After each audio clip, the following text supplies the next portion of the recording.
Where does my girlfriend fall into my routine? It's something I've actually struggled with because when you're always on and you're so obsessed with work and you're so focused on what you're doing because you love that, you have to go, how do I make time for the outside world? How do I make time for life? And it's actually something that's gotten me in trouble in previous relationships, careers.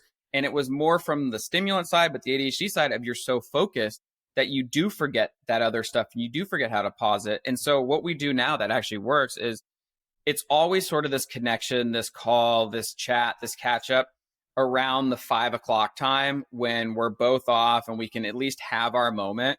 Putting her into the routine, as weird as that sounds, where she goes, this is our time to talk. And then on weekends, it's okay. Is this a weekend where it's going to be working? Is this a weekend off? And fully committing to the off because there's no together and work. It really is all or nothing. Welcome to Successful with ADHD. I'm Brooke Schnittman. Let's get started. Welcome everybody back to Successful with ADHD. Today I have Mikey Goldman. He is the original weighted pillow maker, and his company Quiet Mind is a wellness brand offering clever solutions to help people suffering from common disorders like ADHD, anxiety, stress, insomnia, and loneliness. I know I can feel you thinking, where can I get his pillow? Trust me, I got my hands on it, and you're going to thank yourself for listening to this episode. So Quiet Mind provides a compact and convenient alternative to weighted blankets in the form of an ultra soft weighted pillow that you can hug and will hug you back like a stress ball for your body. So welcome, Mikey. Thank you so much for having me. Happy to be here. Absolutely. And we only bring on people who have ADHD or experts in ADHD. So Mikey, believe it or not, has extreme ADHD.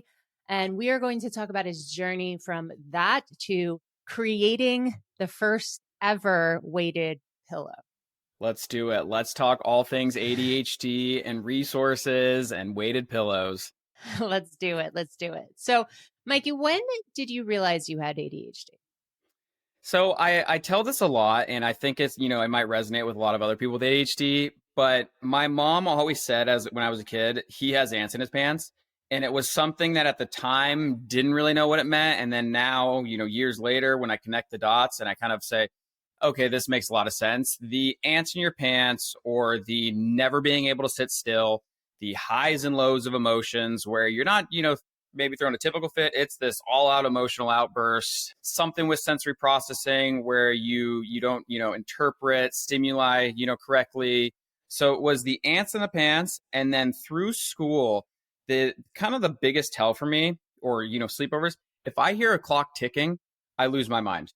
Oh my gosh. I absolutely lose my mind. Yeah. And so knowing this cannot be the way that other people's, because if everyone's having this exact same issue, then we all got a problem.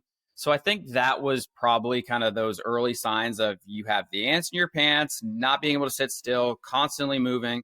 And then what's going on with these certain sounds? What's going on with these smells? And that's probably when things really were, something's happening here. Yeah. So we could have sensory overload, and sometimes it's just too much for us. So it's funny because I am doing EMDR for my stress along with hugging your pillow. And my therapist started drinking water during one of our visualizations. I'm like, I'm sorry, but I got to just stop you for a second. Like, please stop drinking the water. I can't visualize right now. Or maybe put yourself on mute because it's distracting me. I'm sorry. I'm a people pleaser, but I had to say it. It's not going to work if, you keep gulping the water. So that misophonia, the high sensitivity to sound and touch and feel, a lot of us have it.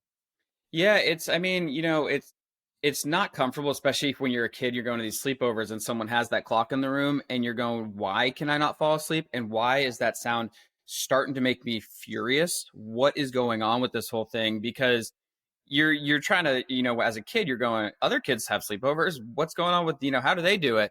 And you can't understand why there's this frustration in your brain. And I mean, even, stuff where it's bad to say sometimes where you're in an Uber, you're in a taxi and there's a smell there.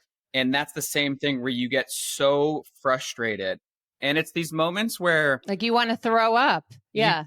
and I get angry and you spiral because of this anger. You're going, why would the person do this? This is so rude. And it's the same type of anger that comes with sounds. And, I mean, to your water story, one thing I do have a huge water. So now I'm going to be very self-conscious while grabbing my little water jug. I have coffee and water. I'm not doing a visualization right now. And I'm actually going to move the microphone while I sip on my... Okay. Go for it. Yeah. But that reminded me where when I go to, if I go to the movies and if my girlfriend's eating popcorn and there's one by one and it's a crunch, that's all I focus on. And so this hyper focus on things where internally you're just reacting in such a negative, strong way, that to me is one of the worst parts of the ADHD, where you're not comfortable. It's the easiest way to put it. You're just not comfortable. That physiological feeling of like stress, whether it be the neck feeling or the tension in your legs or your shoulders or the headaches. When you talked about smell in a cab, one of the biggest smells that trigger my, sensory issues are when I go on an airplane and they give out airplane food. It's the weirdest thing, but there's this association with the smell of the airplane food. There's nothing wrong with it. There's nothing bad with it, but I just cannot eat those like old fashioned chicken and vegetable meals that are on an airplane. Yeah, I mean, that's funny you mentioned airplane. When I was a kid, and I don't do this anymore because I'm now, so used to it. But when I was a kid, I would literally walk on an airplane and I would put my shirt over my nose because just the airplane smell was so alarming to me. And it's like, oh my gosh, what's going on here? I can't deal with this. And you look back and you're going, why was I doing that? But it was every time I was covering my nose until I could finally sort of let it settle in more calmly, less aggressively than just sort of that abrupt walk. But it was really strange to sort of, why am I having that reaction for this? Yeah, I hear you. So you knew that you had a strong sensation for senses. So what happened once you learned you had ADHD? So through school was obviously a struggle because I think the most, common phrase is also, he thinks outside the box. I could solve problems, but it wasn't by your typical way of solving the problem. It was always a workaround, or how do I make my brain work for me so I can get to the answer? And you're doing that enough, and then you're doing testing and the tests aren't there. But then when you're, talking to the teacher orally and explaining something, she goes, you get this, what's going on with the connection between the brain and the paper versus explaining it out loud. And so when you get tested, or when I got tested, you go through the whole thing. And then even the funniest part about the testing was, they did this thing where they would put something in my hand. And every time we had something in my hand, I was always much more attentive or calm. And I was more diligent in my answers. And then she noticed, she goes, I mean, that's one of the, signs right there. You're able to focus when you have something to fidget with. And then you get that diagnosis. And I mean, at first this was back in, it was, early 2000s. And you're kind of going, okay, this doesn't make a lot of sense.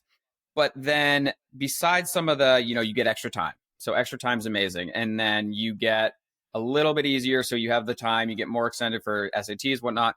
But parents didn't say we're going to do any ADHD medication. They said wait until college. And also the stigma back then, it was still, is this real? So granted, besides the extra time, you didn't get a lot of comfort, or you didn't get too much help because I wasn't on stimulants. So it was still pretty normal, minus the extra time for myself. And that, I think, was one of the harder parts. But, it does help when at least for applying to a college and taking those tests and all that stuff.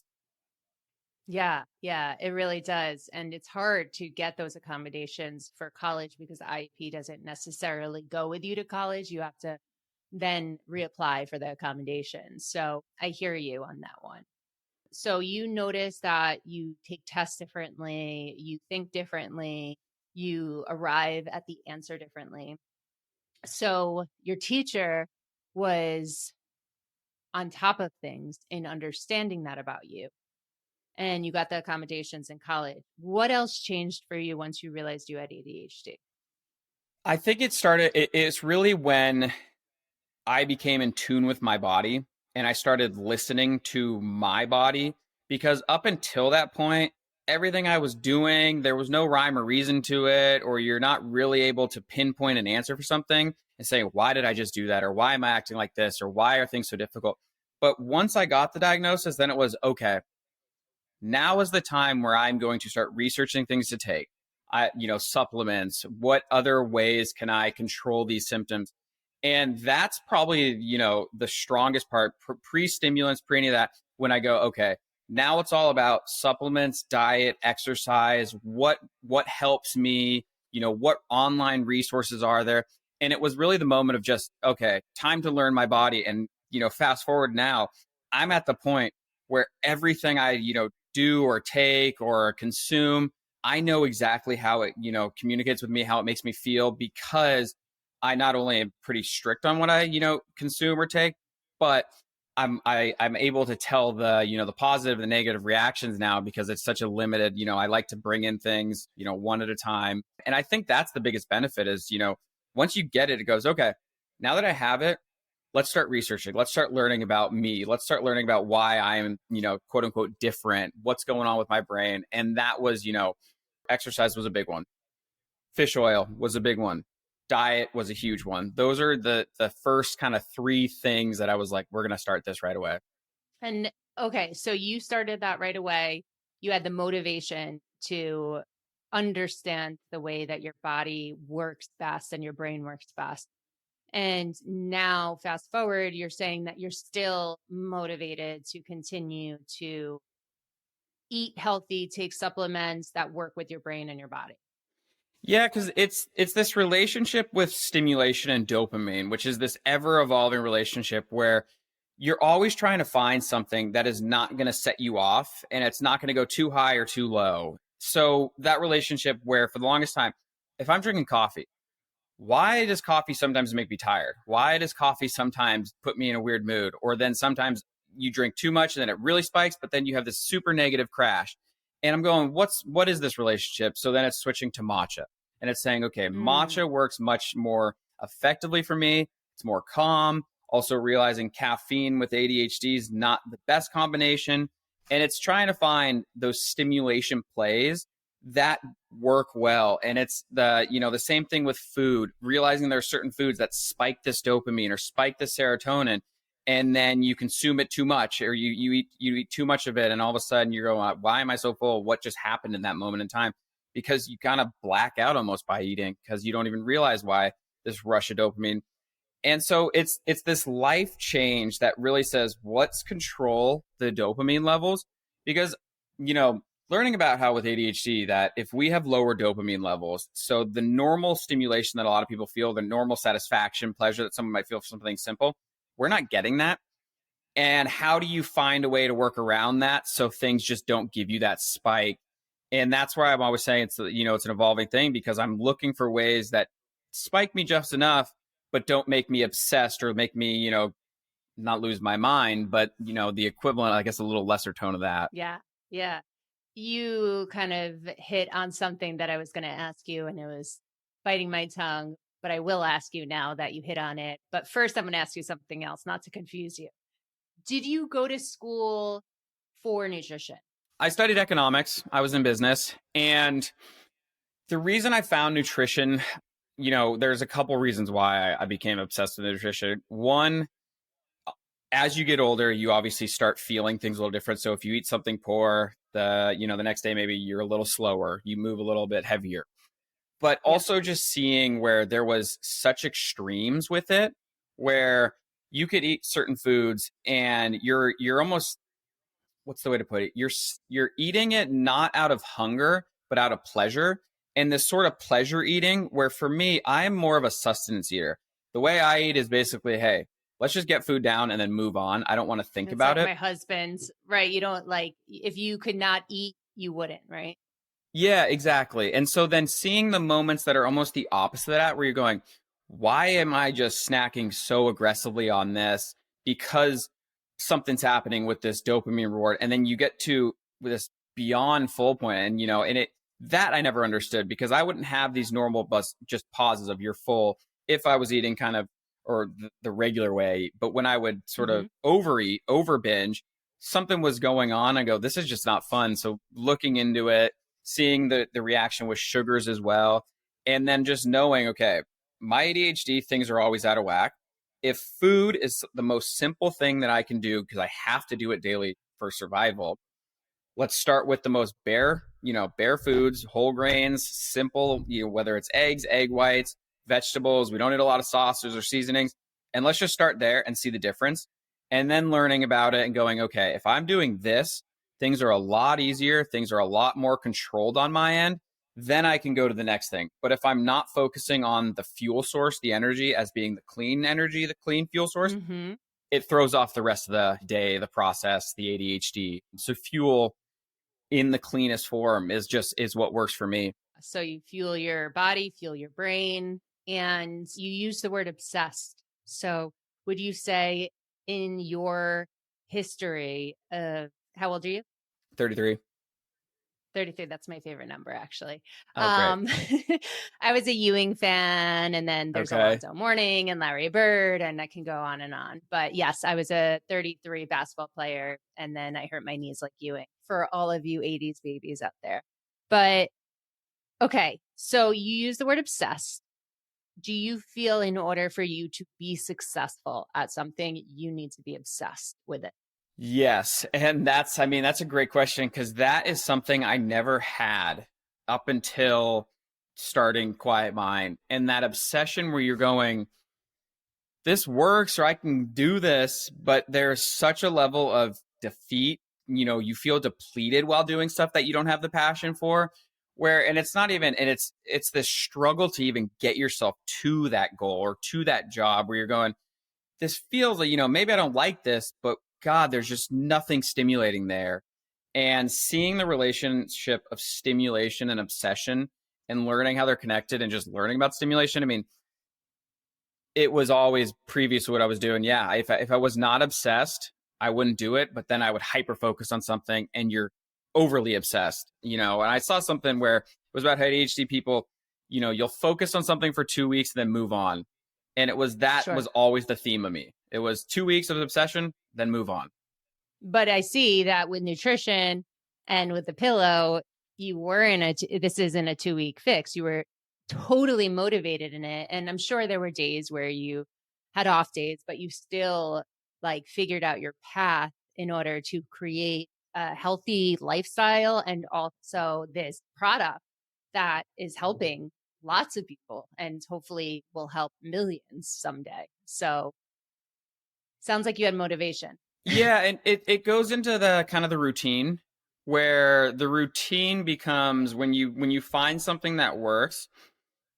I don't even know the right way to put it, where when you find something that works, you almost put it in the routine, and the routine becomes the obsession, where I don't even know if obsession is the right word, but for me, the routine is everything.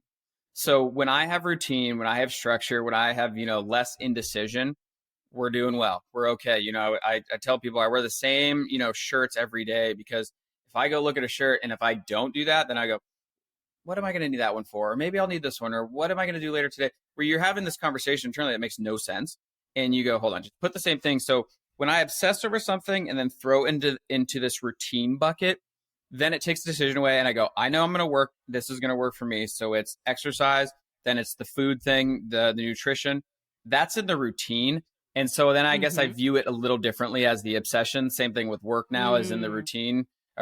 No, I guess the work's probably an obsession. But yes, it's that routine. So your side. routine is the obsession, and you find the things that you're obsessed with and you put it into your routine. And I love the clothing analogy, because Steve Jobs did the same thing. And Elizabeth, what's her last name? The one who's arrested now. Holmes. Yeah, Holmes. Yeah, she would do the same thing, because there's no cognitive overload there. You wear a black shirt and jeans, and that's it. There's no thought process, and you make that a routine of yours. Yeah. And I didn't understand that, because I think too with, Mark Zuckerberg, he also did the same thing. People were going, what is this? And it really helps keep yourself moving and keeps you away from distraction. Because I've had times where, like I mentioned, where you're looking at it and you have this conversation playing out every scenario of what's the weather, where are you going to go, when you're not even going to go anywhere that day. You're like, hey, I'm working from home, because I'm going to the office. Exactly. But who cares what the weather is? Yeah, and it makes no sense. And you're just going, okay, let's cut that out, throw it into the routine, turn that into the obsession, and then move on. Because that internal monologue is crazy with some ADHD people, especially myself, where it just goes back and forth and you're spinning your wheels. Yeah. So where does your girlfriend fall into your routine? Where does my girlfriend fall into my routine? So that's actually something with the new venture, learning how to put that into routine and saying, okay, usually this is where we talk or this is where we spend our time. Learning how to actually, adopt. I'm trying to phrase it in a way I don't get in trouble. To make it where, because it's the beautiful thing about a podcast. We could cut it, but we're not. No, we should keep it because it's something I've actually struggled with, because when you're always on and you're so obsessed with work and you're so focused on what you're doing because you love that, you have to go, how do I make time for the outside world? How do I make time for life? And it's actually something that's gotten me in trouble in previous relationships, careers. And it was more from the stimulant side, but the ADHD side of you're so focused that you do forget that other stuff and you do forget how to pause it. And so what we do now that actually works is it's always sort of this connection, this call, this chat, this catch up around the 5 o'clock time when we're both off and we can at least have our moment. I'll end for the day and I'll go on a walk. And so I know on this walk, because I need that to get outside, I need to, have a break, that we put that into our routine where it's every day. And even with, my system, where when I call her and she doesn't answer, I go, what's going on? And it feels a little weird internally because you're like, something's just a little bit off. So it's putting in those, putting her into the routine, as weird as that sounds, where she goes, this is our time to talk. And then on weekends, it's okay. Is this a weekend where it's going to be working? Is this a weekend off? And fully committing to the off, because there's no together and work, because there's no in between. It's all or nothing. Yeah, it really is all or nothing. And, it's funny you asked that, because looking at previous relationships and previous careers when I was doing, I come from tech marketing up in Silicon Valley, and with the previous girlfriend or previous relationships, previous family, there's this sort of drive and this obsession and this way you tune out the world. And whether that's on your computer, whether that's with stimulants, or whether, whatever you're doing, that coming up for air, going, hold on, I do need to incorporate the rest of life into what I'm doing, because it can turn into a blackout at times where you go, wait, what is going on with everybody else? Why am I not, being as connected with my family, being connected with girlfriends, with friends? Because you just kind of forget, which is, it's the simplest way to put it. You just forget. Out of sight, out of mind for an ADHD, the struggle is so real, and that goes into all of the other buckets of our life, like texting people back, going to sleep, whatever you don't focus on, it's in trouble essentially. But what you focus on grows, like Tony Robbins says. So I love that you are intentional about that, because you obviously really care about your relationship and you schedule time for each other. There's those non-negotiables when you guys are together. Work cannot interfere. Yeah, no, that's a great question, actually. Thank you. So speaking of work, tell me a little bit about your motivation for the Weighted Pillow. So like I mentioned, I come from this world of tech marketing. I was in San Francisco, up in Silicon Valley, for 8 years before I moved down to LA. I've been down here for a little over 5 years. And I was doing marketing. I was always doing things, I learned about marketing and how to market software. And so I had this background knowledge, but there was something about it that never really felt, right to me. And this was also when, I got to college, or, before that I got to college, and that's when I went on prescription stimulants. And this was back when there was this huge overprescription. So every time I would have a side effect from a stimulant. Wait, when there was an overprescription back then, not now? True. Very true. I guess, yes, right now everything's running out and no one can get it. I guess the way I meant it was treating side effects with medication. So everything back then was, oh, you're having this problem? We're going to give you more medication. So I was taking stimulants, I was taking benzos, I was taking sleep pills, I was taking multiple stimulants for short-term, long-term, and doing this and going, this is crazy on my mental health, and not even realizing that the benzo side of things, didn't then have anxiety, but it was I couldn't sleep, so let's try that for sleeping. And I graduate, I'm on a million things. I'm going, this is crazy. Trying to figure out other ADHD people, where are these resources, where are people talking about what they're doing in a natural way, because it wasn't working for me. The stimulants worked, but the over kind of taking everything, the mismanagement, that's what did not work for me. And it took a toll on the mental health. So I always had this passion. I got to find the natural things that we touched on it, with the diet, exercise. And so I get off everything and fast forward, I go, okay, natural. I get a weighted blanket. Weighted blankets, especially over COVID, blew up because they naturally calm you down. And I go, these are great. This works really well. But they're really like hot. They're hot. Some of them are too heavy. They're cumbersome. You get claustrophobic, and it sits somewhere. And so it's on my bed, and I after a couple nights or multiple nights, you wake up, you get off of me, or you're trying to pull it on you. It's like the biggest struggle. I go, let me just order a weighted pillow. Turn over, look on Amazon, nothing. I go, that's weird. Okay, go to sleep. Next day, let me get a weighted pillow. I already sleep with pillows, and I keep searching, and there's no weighted pillows. And I thought I was missing something because weighted pillow it's very simple, makes sense, straightforward. And I go, what is going on? Where's this weighted pillow? And I could not for the life of me find a weighted pillow.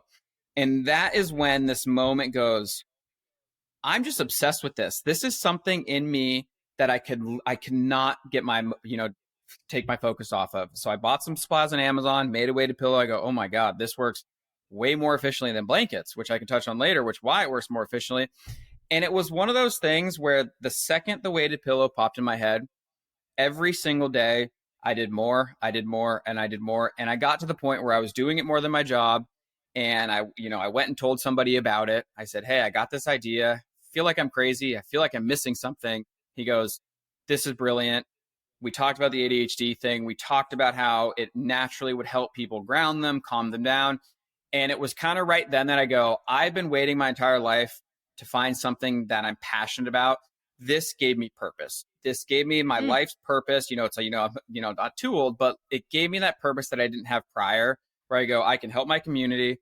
I can make natural resources. I can make natural products. I can just do something that say, hey, let's try this versus the alternative. And that's how I started Quiet Mind. I have to tell you, I truly believe in your product. You had sent me the green and blue one. I happen to like your pillow colors. So good job on the color piece.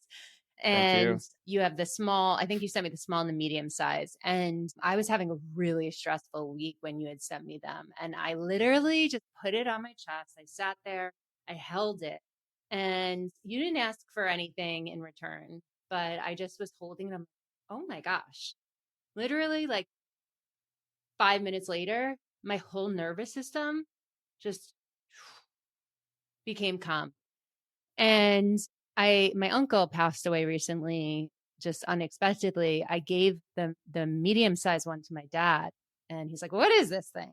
I was like, just use it. Hold it when you feel stressed and use it. I'm gifting you this. I'm keeping the blue one. Don't even go there with that. But it really makes such a difference. And even for sleeping, I'm a side sleeper. So what I realized after having my baby is that I need to hold something. I used to use those pregnancy pillows even after I had my baby because, having my knees with a pillow underneath it and my arms with a pillow underneath it. But now I use the weighted pillow, and it just, I can't explain it. You just got to try it. It's genius. Well, thank you. It was one of those moments too, where people, you hear weighted pillow, you search weighted pillow, like, okay, this isn't here. And I, after building the weighted pillow, I kind of learned what maybe, or I hypothesized why people probably didn't jump into the weighted pillow, because I obsessed over the details to help with sensory stimulation and how to make the weighted pillow work for your nervous system, how to make it work with your body, where it's not this beanbag, it's not this, poorly made thing. And I go, okay, for your nervous system to work, when you place weight on top of you, it's called deep pressure stimulation. And it's this reaction that begins to start with your nervous system, where the goal is to go from fight or flight to rest and digest. And it does that by pressure and weight, increase serotonin, increase dopamine, increase melatonin, while decreasing cortisol, the stress hormone.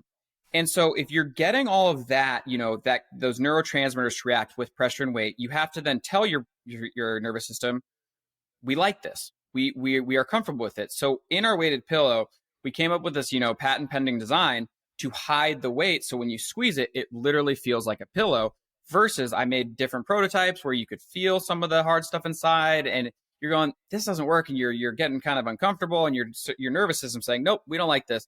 So we had to hide it. Then the next thing we had to do was we had to have this memory foam that, everyone who's gone to yoga, or when you do breath work, or if you're stressed out, they say, breathe in, breathe out, take deep breaths. And I go, okay, well, I want the pillow to breathe in and breathe out, kind of like a human would, or at least give you enough resistance that if you're doing a 4-second, 7-second, in and out, it breathes with you, and you can squeeze it so it feels like that human sort of reaction. And so doing the special memory foam and making it, blend in with the weighted core, that was the next component. And then finally, it was the fabric. I talk about fidget spinners or sensory processing disorder. I wanted the fabric where really give you this feedback for your fingertips that goes, ooh, I like this. There's more sensory stimulation to aid in the overall experience. So then you're really able to say, when you place it on top of you, hey, your nervous system goes, okay, we like this. That's okay. Let's shift over to that rest and digest. And let's really increase the amount of dopamine, serotonin that we can get into your body, because it's almost kind of, I tell people it's almost like tricking your nervous system, because we like it, we're comfortable, and then we're able to get more of those hormones in. And it's more efficient than a weighted blanket, where weighted blankets don't give you that same amount of calm and comfort because it's not the same amount of pressure and weight. Correct. I definitely feel that. And what I think is so helpful, I used to be a special education teacher, and I got my master's in that. And I was an assistant director of special education for children with autism and extreme sensory issues. They used to put weighted vests on them. So this is something that doesn't have any negative association with it. It pretty much gives that same type of effect, right? But it's a pillow. You take it with you wherever you want. You could drive with it, you could sit with it on the couch, you could sleep with it. And it just really does calm your nervous system. So you became obsessed with the need for this. And obviously you came through a lot of trials and tribulations. You said that you had a lot of different prototypes. I'm sure your house is covered with different types of pillows. They're I know my everywhere. husband's going through that right now with his prototype of something. Yeah, it just shows, and everyone who's listening, that if you're really, really believing in something and you have a passion for something, you can make it a career. You can make it your passion. You can make money off of it. There's so many ADHDers that wish they could quit their day jobs and say, I just wish, what I enjoy doing, I can make money off of. Well, look, you did it. And I'm sure it wasn't easy, but you stuck with it. And how long did it take from start to end? It was a little over 2 years from idea to we're live as a company. And it was one of those things internally that just something fuels you, something keeps you going. And, as you're growing up and learning, you always hear people talk about these ideas that they do, that they love. And you're going, God, I wish I could figure that out. Or how do I get that? How do I find something that I can do? But you don't search for it. It comes to you, right? This is the weirdest part of the story, where the way it popped in my head, where I was just sitting there, it could not have been more clear. Where it's, I'm in bed, I'm struggling with the weighted blanket, and the way weighted blanket pops in my head, because I already sleep with the pillow under my arm, on my stomach, and I just go, that was odd. And it from that moment was obsession, and I can't really explain it, but I don't know why it was so clear that it did focus everything inside me. It goes, well, we're not giving that up. And then, it took over 2 years. This was also over COVID. I think 2021 was when we started. In, I want to say April or March was when the idea, and I first reached out to someone. And then it was figuring out, okay, I got to learn how to do direct to consumer. I need to learn how to build a product. Who do you reach out to? I tried to do it locally. Then I had to go over back to China to make it, because the supply chain, and locally everyone wanted to build the stuff in China anyway. So it was really hard to figure out, how do you do this? And then finally we got out, and it was just, there's something in you that just tells you keep going. And it goes back to I was a kid, I was struggling, and I wanted something that had these type of resources. And I wanted something that talked about a story that I could relate to. Because for me, I needed a person I could look at and go, oh, I see myself in that. That would have helped me, because now I can follow his playbook. And so I just thought, you know what? I can have this product. I can tell my story. because it was something that I, wanted as a kid. If I could help someone with the story, or then at least offer resources in other forms to help someone, going through something, it just all, kind of connected my dots. And I go, this is it. I have to do this. I love that.